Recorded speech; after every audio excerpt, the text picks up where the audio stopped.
একটি বাড়ি দেখা কীভাবে সাজানো যায় গাছ দিয়ে, সেটা আমার নিজের বাড়ি দেখাচ্ছি। আমি আসলে তেমন বড় লোক নই, আমি একবারেই এসে গরিব মানুষ।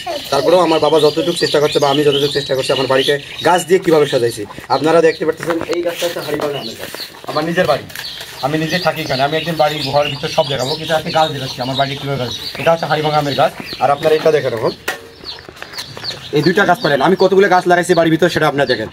এবার এই যে ফুল দিয়ে সাজানো আমার বাড়ি গাছ, এটা এই ফুলটা হচ্ছে আমাদের এলাকায় বিস্কুট ফুল বলে, কিন্তু আমি অরিজিনাল নাম এটা এখনো জানি না। আমাদের এলাকায় বিস্কুট ফুল বলে। এখানে আবার দেখেন একটা হাড়িভাঙা আমের গাছ। তাহলে কয় প্রকার গাছ পালেন? 4 প্রকার গাছ সাজানো আছে। এটা হচ্ছে গৌরমতি আমের গাছ, এই 3 নম্বর আমের গাছ পাইলেন। ওরা হাড়িভাঙা পেলেন, নিচার তেলে গৌরমতি। এবার এখন ডাব গাছ দেখাচ্ছি আমার বাড়িতে, ডাব গাছ। তাহলে এখানে ডাব গাছ দেখলেন। এবার দেখেন আপনারা দেশি আমের গাছ, আমার দেশি আম, যেটাকে আমরা অন্যান্য হাড়িভাঙা বা অন্যান্য আমের সাথে তুলনা করেন। এটা দেশি আম, এটা এমনি প্রাকৃতিকভাবে গাছ আছে, প্রাকৃতিকভাবে চাষ হচ্ছে। সেটা গেল। আপনার বাড়িতে আমার অল্প একটু জায়গা জমিতে আমার বাড়ি বিটাতে কতগুলো গাছ লাগাইছি। আচ্ছা, এই যে আমরা জাম্বুরা গাছ লাগাইছি, জাম্বুরা এখনো পর্যন্ত পাইনি, এটা গাছ বড় হয়ে গেছে, তো পাবো, শীঘ্রই পাবো আর কি। আপনাদের অনেকের প্রিয় একটা গাছ আছে, যে সেই গাছটা আপনারা নিজেরই নাম বলো, তারপরে আমি বলি এটা সজিনার গাছ, সজনা যেটাকে বলি আমরা। তাহলে এটা সজনার গাছ দেখালাম। এরপর চলেন আরও দেখাচ্ছি। আমার এই ছোট্ট একটা বাগান আছে, সেই বাগানের মধ্যে কী কী গাছ লাগাই সেটা দেখেন। এটা একটা কলার গাছ লাগাইছি, কলার গাছ লাগাইছি। এর পাশে আপনারা দেখবেন এটা তো বাড়ি ফোর আমের গাছ আছে, এর সাথে আছে বড়ই গাছ, এটা হচ্ছে বড়ই গাছ লাগাইছি। এখানে আরও একটা জিনিস দেখতে পাবেন,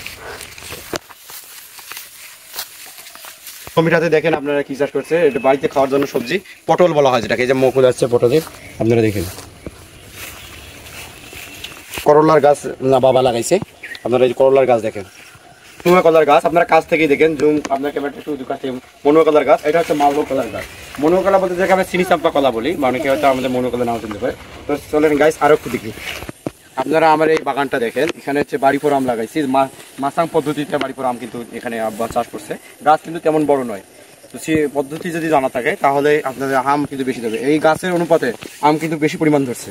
আপনারা নিজেরাই দেখেন, পুরো বাগানটা একটু ঘুরে দেখেন, আপনারা ক্যামেরা দিয়ে ঘুরে দেখানো হচ্ছে।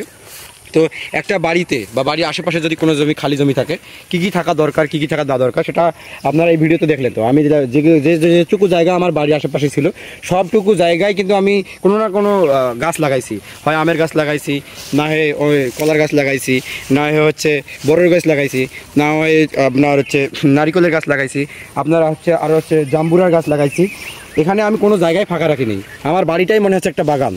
আর যেখানে গাছে আমাদের সবারই উচিত গাছপালা বেশি পরিমাণ লাগানো, কারণ যেহেতু গাছপালা এখন সবাই বেশি পরিমাণ কাটতেছে। প্রত্যেকের বাড়ি ভিটা বা বসত বাড়ির আশেপাশে যদি খালি জমি থাকে, সেখানে আপনি বেশি করে গাছ লাগাবেন।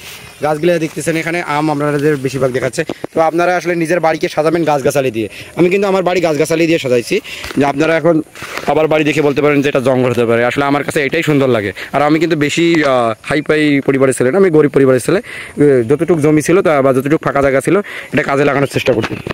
আপনারাও এইভাবে জমি বা অন্য কিছু কাজে লাগানোর চেষ্টা। গাছটা কিন্তু কিছুদিন আগে আপনাদের ভিডিও একটা দেখাইছি, সেই ভিডিওতে দেখেন সজনা গাছের রোপণ পদ্ধতি, অকেজো জায়গায় কীভাবে, অপরিব্যক্ত জায়গায় কীভাবে ব্যবহার করবেন। সেই সজনার গাছ আপনি কাছ থেকে দেখেন, আপনি ক্যামেরা অনেক কাছ থেকে দেখেন। সেই সজনার গাছ কিন্তু আমাদের আজকে কুশি বের হয়েছে, যেটাকে বলে আগা বের হয়েছে। তো আমি কিন্তু সাকসেস, আমার অপরিব্যক্ত জায়গায় ব্যবহার করছি। এই যে এখানে দেখেন কত সুন্দর গাছ। আমরা এই সাইডে আমি দেখেন একটা ফুলের গাছ তো রোপণ করা আছে, এখানে আমি ফুলের গাছও লাগাইছি, কি একটা পরিবেশ সৃষ্টি করে রাখছি। আপনার এখানে দেখেন আরেকটা জিনিস আপনাদের দেখাচ্ছি। এই বাগানটার মাঝে আমার হচ্ছে কাঁঠালের গাছ ছিল না, কিন্তু আমি কাঁঠালের গাছ আনিয়ে লাগাইছি কিছুদিন হয়। সেই কাঁঠালের গাছগুলো দেখেন, এই যে আমার কাঁঠালের গাছ। আপনি কাঁঠালের গাছটা সুন্দর করে দেখেন, কাছ থেকে দেখেন। এখানে একটা কাঁঠালের গাছ লাগাইছি, আর একটা ওইদিকে লাগাইছি। আমি এই যে কাঁঠালের গাছ লাগাইছি, দুইটা কাঁঠালের গাছ লাগাইছি, দুইটাই বেঁচে উঠছে আর কি, কুশি বেরোচ্ছে। তো আমি এই গাছগুলো দেখার কারণ হচ্ছে আমার যে ক্ষুদ্র একটু জমি ছিল, যেখানে বসত বাড়ি ছিল, সেটা দেখাইলাম। আর হচ্ছে বসত বাড়িতে কি ফাঁকা জায়গায় যেটুকু ফাঁকা পাইছি সবটুকু চেষ্টা করছি গাছ দিয়ে পরিপূর্ণ করার। যেহেতু আমাদের হচ্ছে গাছের সাথে সম্পর্ক আছে একটা প্রাণীর, সেই বিষয়টা বলি। আমরা যখন অক্সিজেন নিব তো কোথা থেকে পাবো? এই গাছ থেকে পাবো। আমার কার্বন ডাইঅক্সাইড ছাড়বো, সে কেটে দেবে, গাছে যাবে। তবে পরিবেশের ভারসাম্য রক্ষা করার জন্য আমার মতে আপনারা এইভাবে বসত বাড়ি বা ফাঁকা জায়গায় গাছ লাগাবেন। আমার বাড়ির পাশে একটা ছোটো জমি ছিল, সেখানে এই বাগানটা তৈরি করছি।